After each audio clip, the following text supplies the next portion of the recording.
सोमवार से शुक्रवार सुबह 8:30 पर कमोडिटी समाचार जरूर पढ़ें। कमोडिटी ट्रेडिंग सिर्फ कमोडिटी समाचार के साथ एमसीएक्स ट्रेडर्स की पहली पसंद। अधिक जानकारी के लिए 8484998474 पर संपर्क करें। इस साल की शुरुआत भी सोना चांदी के लिए अच्छी रही और बीते साल 2000 की तरह दोनों कीमती धातुओं के दाम किसी न किसी कारणवश से बढ़ रहे हैं। हालांकि अमेरिका के नए राष्ट्रपति के कई बयान ट्रेड को भी प्रभावित कर रहे हैं।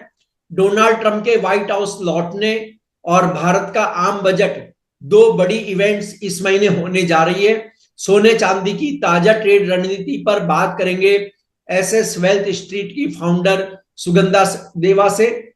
मेरा नाम है कमल शर्मा। सुगंधा जी, आपका स्वागत है मोलतोल इंडिया में।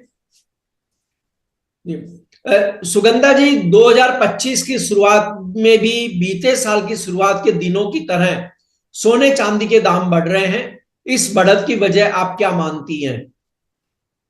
Good afternoon Kamal ji, thanks for having me on your show. Gold के प्राइसेस की बात करें तो साल की स्टार्टिंग से ही पॉजिटिव ट्रेजेक्ट्री में ट्रेड कर रहे हैं प्राइसेस। बहुत ज्यादा यहाँ पर फेयर बना हुआ है मार्केट में, बहुत ज्यादा अनसर्टेनिटी है बिकॉज ट्रम्प साहब 20 जनवरी को ऑफिस रिज्यूम करने वाले हैं और उससे पहले, जैसे कि आपने भी मेंशन किया, ऑलरेडी मार्केट में उनकी प्रोटेक्शनिस्ट पॉलिसीज को लेके काफी ज्यादा कंसर्न्स है। ट्रेड पॉलिसीज, इमिग्रेशन पॉलिसीज में काफी चेंजेस आ सकते हैं। ये एक अनसर्टेनिटी बनी हुई है। इवन तो डॉलर इंडेक्स में हमने काफी बढ़त आते हुए देखी है, जो 109 के स्तर के आसपास ट्रेड कर रहा है, जो उसका 2 साल का हाई है। स्टिल हम गोल्ड के प्राइसेस में गेन्स आते हुए देख रहे हैं। वहीं अगर देखें तो रशिया यूक्रेन की वॉर भी कंटिन्यूड है, मिडिल ईस्ट में टेंशंस भी हैं, ये भी कुछ हद तक गोल्ड के प्राइसेस को सपोर्ट कर रहे हैं। और सेंट्रल बैंक्स की भी जो लेटेस्ट फिगर्स निकल के आई हैं पिछले साल के 10 महीनों में, जनवरी से लेके अक्टूबर तक उन्होंने ऑलमोस्ट 740 से 745 टन तक की बाइंग की है। चाइना ने भी सेकेंड कंसेक्यूटिव मंथ दोबारा से बाइंग की है after break of almost 6 months. तो ये सारे फैक्टर्स पॉजिटिव है। इसके साथ साथ जो ईटीएफ इनफ्लोज के फिगर्स थे, जो 2020 से काफी ज्यादा हम आउटफ्लोज आते हुए देख रहे थे, वो कुछ हद तक रिवर्स हुए हैं 2024 में, जहां हमने नेट इनफ्लोज आते हुए देखे। स्पेशली जून से लेके अक्टूबर में हमने इनफ्लोज आते हुए देखे। नवंबर एंड दिसंबर में दोबारा से कुछ आउटफ्लोज देखने को मिले हैं। बट अगर ईटीएफ इनफ्लोज इसी तरीके से कंटिन्यू रहते हैं, जैसा कि हमने जून से लेके अक्टूबर में देखे, जहां ऑलमोस्ट हर महीने 150 से 200 टन तक की ईटीएफ में इनफ्लोज आते हुए देखे, अगर ये कंटिन्यू रहती है तो ये भी काफी पॉजिटिव ट्रिगर हो सकती है गोल्ड के प्राइसेस की तरफ। इसके साथ साथ अगर रीसेंट टाइम्स में देखें तो फेड के मिनट्स ने कल इंडिकेट किया है कि फेड का जो रेट कट का पाथ है वो कुछ हद तक स्लो डाउन हो सकता है इस साल, बिकॉज उन्होंने काफी कंसर्न्स जताए हैं अबाउट ट्रम्प्स प्रोटेक्शनिस्ट पॉलिसी, और जिसकी वजह से इन्फ्लेशन काफी ज्यादा स्टॉल कर सकती है, जो रेजिलियंट हो सकती है इन्फ्लेशन, और इन्फ्लेशन इनफैक्ट बढ़ भी सकती है, ऐसा उनका मानना है। इसी वजह से वो रेट कट का जो पाथ है उसको स्लो डाउन करना चाह रहे हैं, और उन्होंने जो इंडिकेशंस दिए हैं कि इस साल 2 रेट कट हो सकते हैं। सो ये कुछ हद तक मार्केट के लिए नेगेटिव है। स्टिल अगर आज के सेशन में देखें तो गोल्ड के प्राइसेस पॉजिटिव ट्रेड कर रहे हैं, बिकॉज जो प्राइवेट सेक्टर का एम्प्लॉयमेंट का डेटा यूएस से निकल के आया पिछले सेशन में, वो स्लाइटली नेगेटिव था, और इसी वजह से गोल्ड के प्राइसेस में हमने कंटिन्यूड गेन्स आते हुए देखे हैं। जी, सोमवार से शुक्रवार सुबह 8:30 पर कमोडिटी समाचार जरूर पढ़ें। कमोडिटी ट्रेडिंग सिर्फ कमोडिटी समाचार के साथ एमसीएक्स ट्रेडर्स की पहली पसंद। अधिक जानकारी के लिए 8484998474 पर संपर्क करें। और सुगंधा जी, जो यूएस जॉब डेटा के अलावा और कौन कौन से इवेंट होंगे आने वाले दिनों में जिन पर बुलियन ट्रेडर्स को नजर रखनी चाहिए, बहुत ध्यान रखना चाहिए? बिल्कुल कमल जी, बहुत सारे इवेंट्स हैं। 3 की इवेंट्स रहेंगे जिससे काफी ज्यादा वॉलेटिलिटी बनी रहेगी। फर्स्ट रहेगा कल नॉन फार्म पेरोल्स डेटा के नंबर्स निकल के आएंगे for the month of December. ये काफी इंपॉर्टेंट रहेगा। इससे फेड की जो रेट कट की ट्रेजेक्ट्री है वो काफी हद तक इन्फ्लुएंस होगी, बिकॉज फेड लेबर मार्केट की जो पिक्चर है उस पर काफी ज्यादा फोकस करता है। अभी अगर हम देखें तो यूएस इकोनॉमी में लेबर मार्केट काफी स्ट्रांग नजर आ रही है, बट वहां पर कोई भी साइंस निकल के आते हैं तो वो एक पॉजिटिव ट्रिगर रहेगा गोल्ड एंड सिल्वर के प्राइसेस के लिए। सेकेंड इंपॉर्टेंट फैक्टर रहेगा ट्रम्प की इनॉग्रेशन सेरेमनी। उसके बाद अगर उनके कुछ फर्दर स्टेटमेंट्स निकल के आते हैं जिससे कुछ हद तक अगर अनसर्टेनिटी बढ़ती है तो गोल्ड में फर्दर सेफ हेवन बाइंग हम आते हुए देख सकते हैं।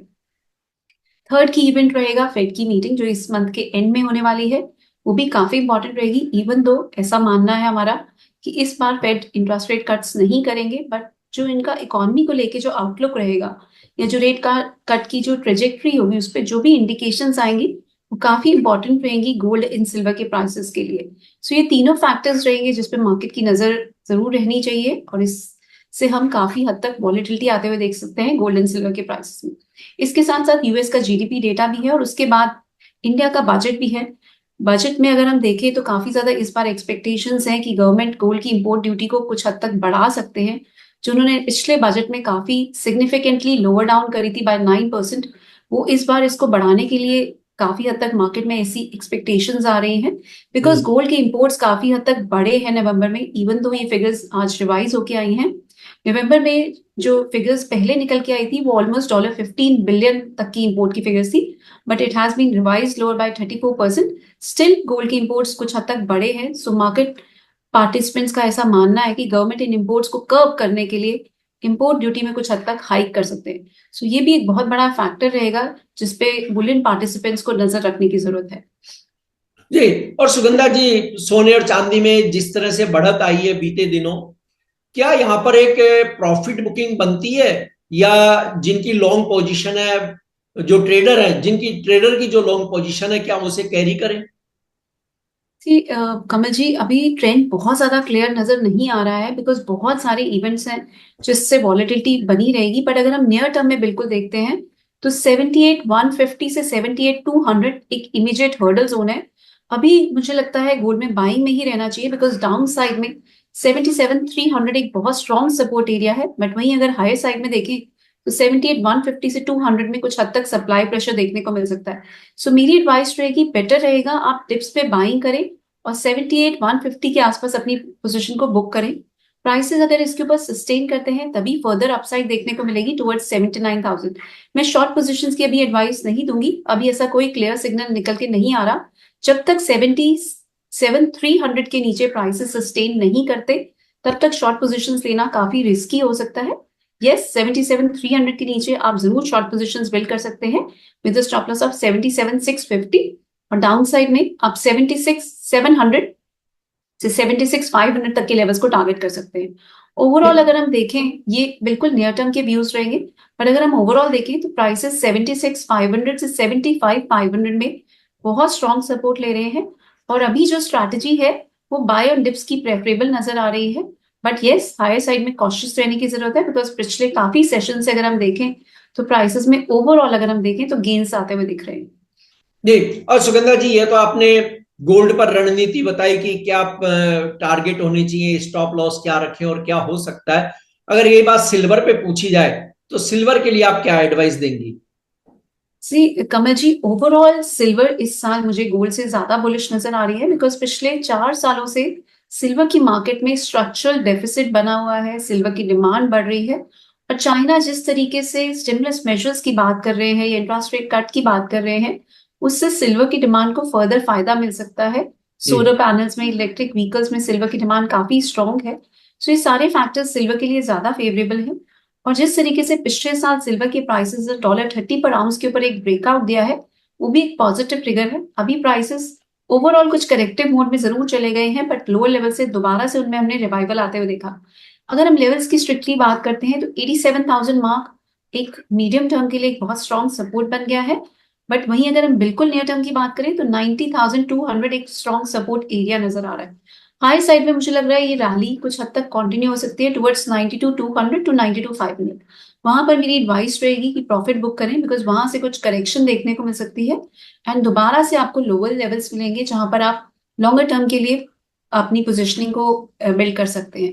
नियर टर्म के लिए बहुत शॉर्ट टर्म ट्रेडर्स ही इसमें ट्रेड करें। अगर आपका पोजिशनल पर्सपेक्टिव है तो मेरी एडवाइस रहेगी थोड़ा वेट करें, आपको लोअर लेवल्स मिलेंगे, वहां पर गुड एंट्री पॉइंट्स मिलेंगे आपको लॉन्गर टर्म इन्वेस्टमेंट्स के लिए। जी, आपका कोई disclaimer Sugandha ji? Kamal ji, I am personally not holding any positions in futures market. मैं gold bonds and gold physical hold कर रही हूँ, but yes, we have been advising positions in futures market, similar positions to our clients as well. जी, बहुत बहुत धन्यवाद, शुक्रिया सुगंधा जी आपका।